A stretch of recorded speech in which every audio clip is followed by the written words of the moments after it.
नमस्कार। मैं यशपाल हंस करनाल से लिए हुए आपके लिए ज्योतिष की बातें। दो योगों पर तो मैं पहले ही विवरण दे चुका हूँ। थोड़ी सी हल्की चर्चा उस पर और कर देना चाहता हूँ। मैंने चतुसागर योग पर आपसे बहुत वार्ता करी, क्योंकि ये कुंडलियों में अक्सर बहुत कम मिलता है। चतुसागर का अर्थ होता है कि चारों के चारों केंद्रों के अंदर ग्रह बैठे हों। उसके अंदर एक बात और देखनी पड़ती है कि अगर उन चारों ग्रहों के साथ कोई शुभ ग्रह भी बैठ जाए, व्यक्ति अपने जीवन के अंदर बड़ी तरक्की करेगा, बहुत बुलंदी पर पहुंचेगा। दूसरी बात जो और देखने को हमें मिली वो ये थी कि उस व्यक्ति पर मुसीबतें बहुत कम आती हैं, आती ही नहीं है। कारण क्या होता है कि उसके जीवन के अंदर कोई व्यक्ति ऐसा और होता है, मित्र हो, पति हो, पत्नी हो, पिता हो, कोई हो, जो उसकी सारी मुसीबतें खुद ले जाता है। ये चतुसागर योग की सबसे बड़ी क्वालिटी है। ये मैंने पहले भी आपको शायद मैं ये बात बताने के लिए ही दोबारा आज मैंने इसको स्टार्ट किया है कि चतुसागर योग वाला व्यक्ति की समस्याएं को सुलझाने के लिए ईश्वर ने कोई और बंदा भेजा होता है। मैंने एक कुंडली देखी चतुसागर योग की। वृश्चिक लगन था, समझिएगा जरा। वृश्चिक लगन था और एक हमारे ज्योतिष का विधान है, ये आप भी सीख लीजिए। जो भी ग्रह अपने घर से एक घर आगे जहां बैठा हो, जैसे वृश्चिक लगन है, उसका स्वामी एक घर आगे चला गया तो ज़्यादा शक्ति पकड़ जाएगा। छठे का अगर पांचवें में आता है तो शक्तिहीन होता है, पांचवें का छठे में चला जाए तो शक्तिवान होता है, चौथे का पांचवें में आए तो बहुत शक्ति पकड़ेगा, दसवें का 11वें में आए तो बहुत शक्ति पकड़ेगा, नवम का दशम में, दशम का एकादश में आए तो मैंने आपको बताया था यहाँ राजयोग क्रिएट हो जाता है। ज्योतिष भरा पड़ा है गणित से और विज्ञान से।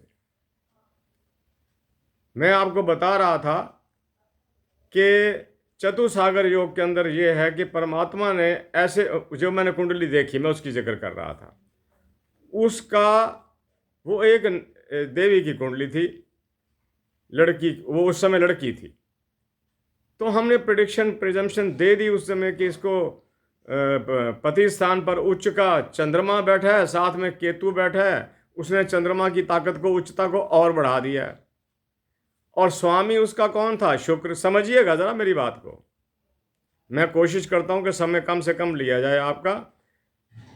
वृश्चिक लगन, 7वां घर, वृष राशि, शुक्र के पास आ गया। शुक्र उच्च का होकर 5वें में बैठा हुआ। अब आप देखिए कि उसका पति तो कमाल का आदमी होगा, ज्ञान का भंडार। और जब उसका विवाह हुआ, वो परिवार कहीं हमारे को जानता था, मुझे जानता था। मुझे जब पता लगा कि इसका विवाह जो हुआ है वो एक लेक्चरार के साथ हुआ है, जो धीरे धीरे यूनिवर्सिटियों में जाता गया और वहाँ पर वो उप चांसलर तक के पद तक तो मैंने भी देखा, उसके बाद मुझे पता नहीं। तो मैं कहा कुंडलियाँ बोलती हैं, बात करती हैं, समझने वाला होना चाहिए। चतुसागर, उसके चारों के चारों केंद्रों के अंदर ग्रह बैठे हुए थे और अच्छे ग्रह बैठे हुए थे, पुनीत। हाँ, मैं आपको ये बात खास तौर पर समझाने आया हूँ कि चारों ग्रहों में अगर कहीं राहु केतु में बैठ जाए केंद्र के अंदर, उसका कोई औचित्य नहीं है। अगर चार, आप देखें चारों ग्रह, चारों केंद्र हैं, एक में केतु और एक में राहु बैठा है, कोई औचित्य नहीं है, वहां पर चतुसागर योग फॉर्म ही नहीं होता। मैंने त्रिलोचन योग के बारे में भी आपको बताया था। मैं अच्छे योगों की आज बात कर रहा हूं। त्रिलोचन योग में क्या है? सूर्य, मंगल और चंद्रमा, ये अगर एक दूसरे से ट्राइन में चले जाते हैं, 5वें में चले जाते हैं, तो त्रिलोचन योग इस फॉर्म। ऐसा आदमी राजनीति में चला जाएगा। राजनीति में ना जाए, छोड़िए राजनीति को, ऐसी बात नहीं, वो ऊंचे पदों पर, सुखी जीवन, संतानें अच्छी, परिवार अच्छा, घर अच्छा, आदि इत्यादि। ऐसे लोग ईश्वर विश्वासी भी बहुत होते हैं। तो मैं ये दो बातें कर रहा था। मैं आपको एक बात और बताना चाहता हूं और उसी के साथ ही आज की वार्ता को समाप्त करूंगा। याद रखिएगा, अगर लग्नेश दूसरे भाव में चला जाए या चतुर्थ भाव में चला जाए बहुत ताकत पकड़ जाता है। अब जैसे कर्क लगन है, कर्क लगन का स्वामी चंद्रमा है, अगर चंद्रमा चतुर्थ स्थान में चला जाए तो बहुत ताकत पकड़ जाएगा, क्योंकि उसका स्थान ही चतुर्थ है। दूसरे घर का मालिक अगर तीसरे में जाए तो भी ताकत पकड़ता है, तीसरे का चतुर्थ में, चतुर्थ का पंचम में बहुत ताकत पकड़ेगा। पंचम का छठे में चला जाए तो नहीं, छठे का सातवें में चला जाए तो नहीं, सप्तम का अष्टम में चला जाए तो नहीं, अष्टमेश नवम में चला जाए तो कुछ अपनी बुराइयों को छोड़ता है, कुछ अपनी कमजोरियों को छोड़ता है। आगे तो कमाल ही हुई पड़ी है। नवम दशम में चला जाए राजयोग, दशम एकादश में चला जाए राजयोग, एकादश फिर वापस नवम में आ जाए तो राजयोग। इन बातों को याद रखना होता है। यहीं से तो ज्योतिष शुरू होती है और यहीं से परिणाम निकलने शुरू होते हैं। मेरे बंधुओं, आज इतनी ही बात करता हूँ। मैं आपको उस दिन बता रहा था कि अगर द्वादश भाव का स्वामी, देखिए मेरी बात को सुनते रहा कीजिए, किसी को तो मेरे दिमाग के अंदर कोई बात सूझती है मैं फौरन कर देता हूँ। अगर अष्टम भाव का स्वामी, द्वादश भाव का स्वामी अष्टम में चला जाए तो आदमी कृपण योग से ग्रस्त हो जाता है। पैसा ना खर्चना, दिल ही नहीं करता पैसा खर्चने को। एक और बात, अगर अष्टम का द्वादश में चला जाए, मैंने द्वादश में की अष्टम में बात करी ना, अगर अष्टमेश द्वादश में चला जाए, सुनने वाली बात है। और मैं इसका आपको एक दृष्टांत भी देता हूं। उस व्यक्ति के शरीर में कोई ना कोई अंगों की त्रुटि रहेगी, अंगों की त्रुटि रहेगी। एक व्यक्ति को मैंने देखा, उसकी एक उंगली थोड़ी सी प्रॉब्लम में थी, कुंडली देखी तो अष्टम का मालिक द्वादश में गया हुआ था।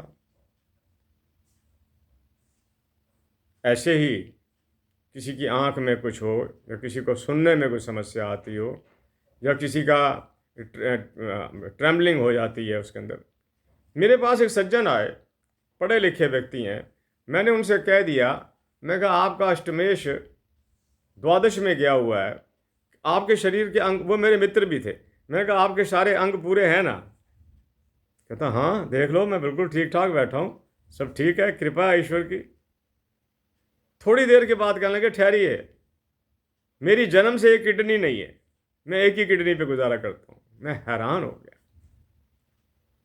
मैं कहा लिखने वालों, अरे ज्योतिष के रचनाकारों, तुमने कितनी बड़ी बात लिख दी कि अष्टमेश अगर द्वादश में चला जाए तो किसी न किसी अंग के अंदर थोड़ी समस्या आ सकती।